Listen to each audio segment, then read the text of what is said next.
Top stories tonight. Concerns of a next wave of COVID-19. Some schools return to virtual learning. Bus drivers seeking increased fares, and the sex offenders kiosk is launched.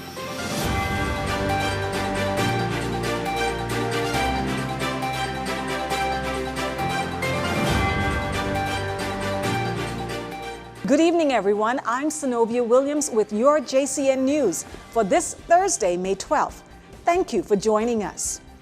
As COVID numbers start to steadily creep upward and even make its way into the schools, there is growing concern around the country as to whether or not this could be the start of the next wave.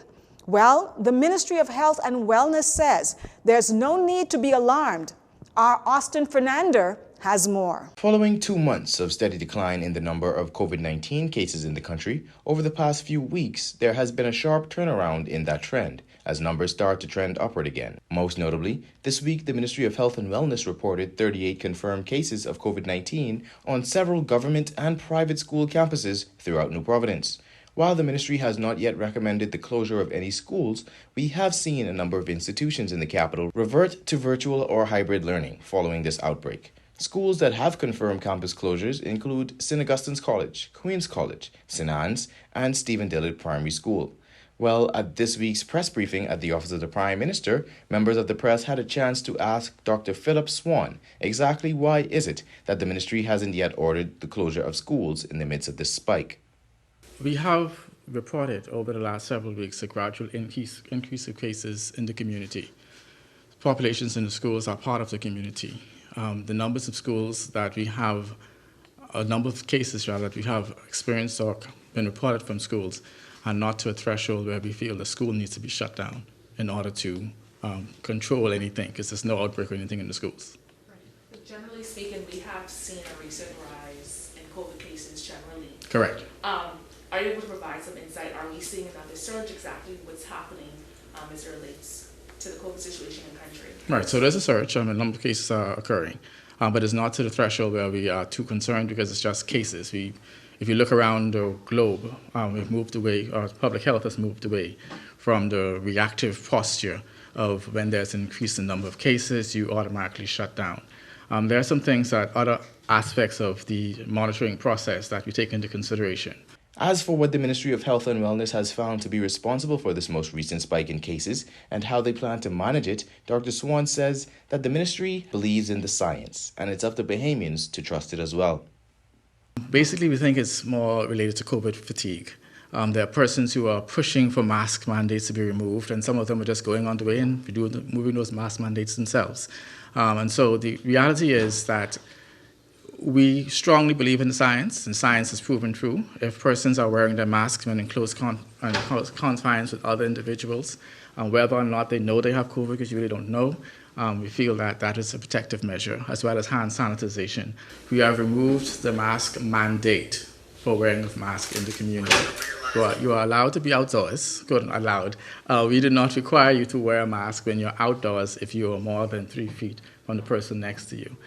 So that is where we are with that. And I think where the hotel system situation may have an influence is where the workers in the hotel are interacting with guests who are not wearing masks and therefore are picking up the guests aren't wearing masks and hotel workers aren't wearing a mask. And so there's a risk for transmission. Not that we have highlighted that as a concern, but that's a potential.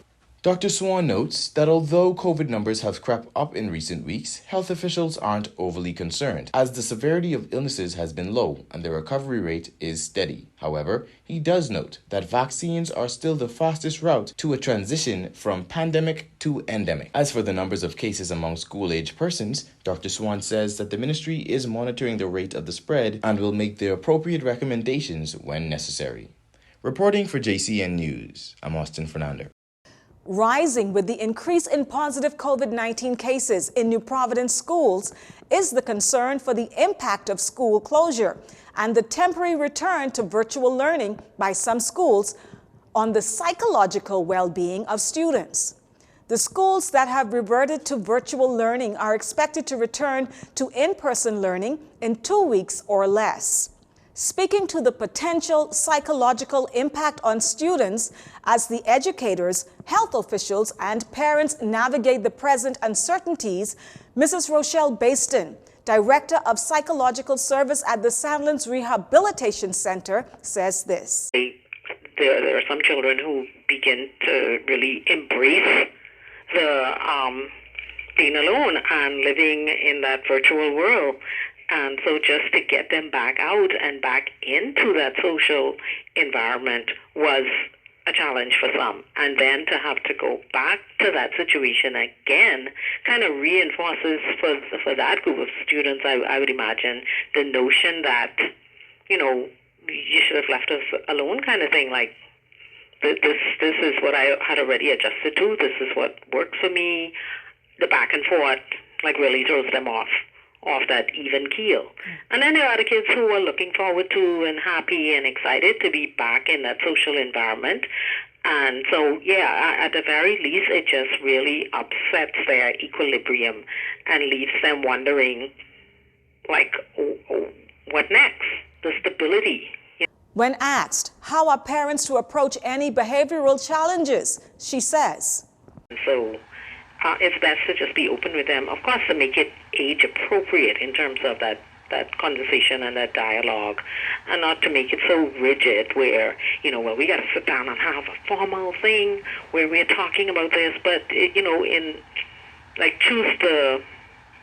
seize the opportunity when it presents itself. It may be that you're driving your child to school or back home from school, and you're saying, well, I know that this is difficult. Mommy having a little bit of a challenge with this herself, but these are uncertain times, and we're going to get through this together. She adds that sometimes managing these types of situations can be outside of a parent's ability, and she encourages parents to get help. She names resources such as the Bahamas Psychological Association that has a variety of hotlines. She has also suggested making an appointment with the government's public clinic, the Community Counseling and Assessment Center on Collins Avenue in New Providence, the outpatient arm of Sandlands. Well, bus drivers are still making that clarion call on the government to raise bus fares as they are feeling the pressure of inflation and the pinch in the pockets because of the spike in fuel prices. Corvell Colebrook, Secretary General of the Unified Bus Drivers Union, says, as it stands now, bus drivers are spending $75 to more than $110 on a daily basis on fuel. Now, this comes as Union President Rudolph Taylor, in a press statement, says the transportation industry cannot sustain itself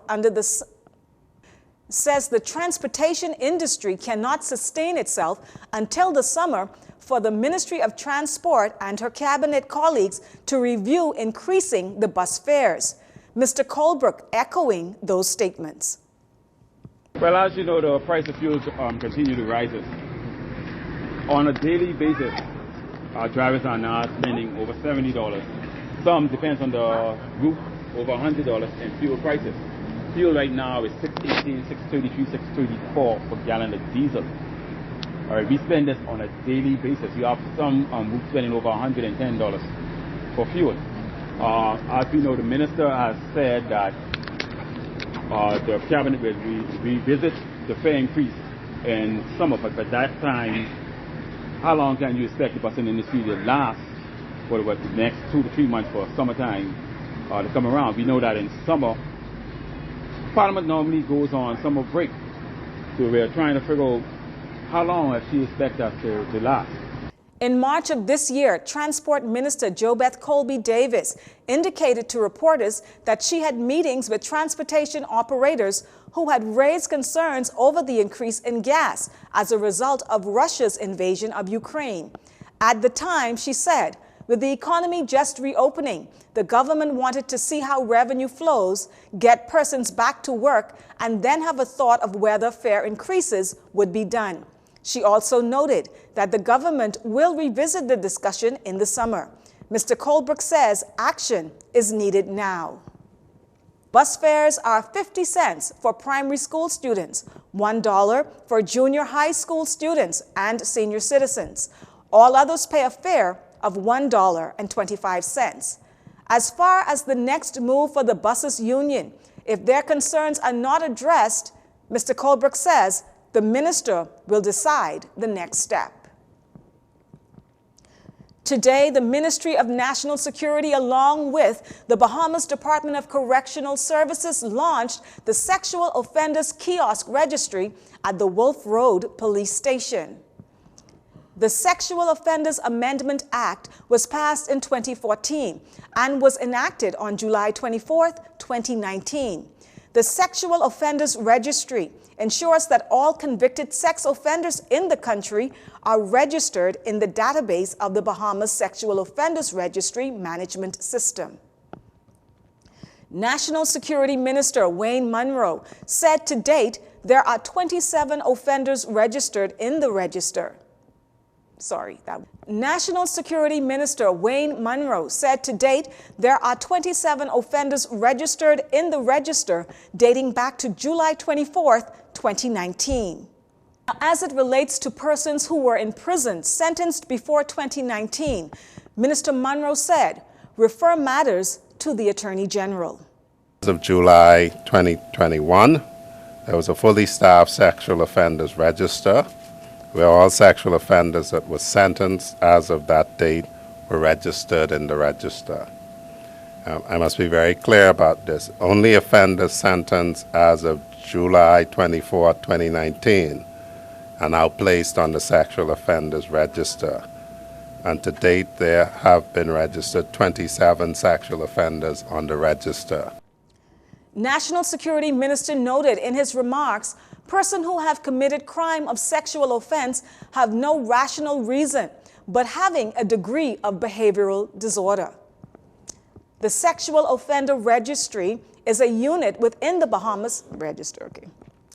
The Sexual Offender Register is a unit within the Bahamas Department of Correctional Services that have been operating manually since July of 2022 prior to this launch, but it is now on its way to becoming completely digitized, says Munro, with magistrates now being able to log in from court and upload information directly into the system. What I have asked the Attorney General, and also an ability for notification, what I've asked the Attorney General to have a look at for us is whether or not for the persons who may be in prison who were sentenced before July 2019, if we may not be able to give notification of them, even if we can't insist that they report where they are in that. So there's a difference between an obligation that the courts have found is a sentence and our ability, even for sexual offenders before 2019, to notify the public or notify persons. You're watching JCN News. Rape suspect captured. Police foil housebreaking ring. And a court attempted child stealing. Stay with us. This segment of the news has been brought to you by Silhouette Boutique Collection.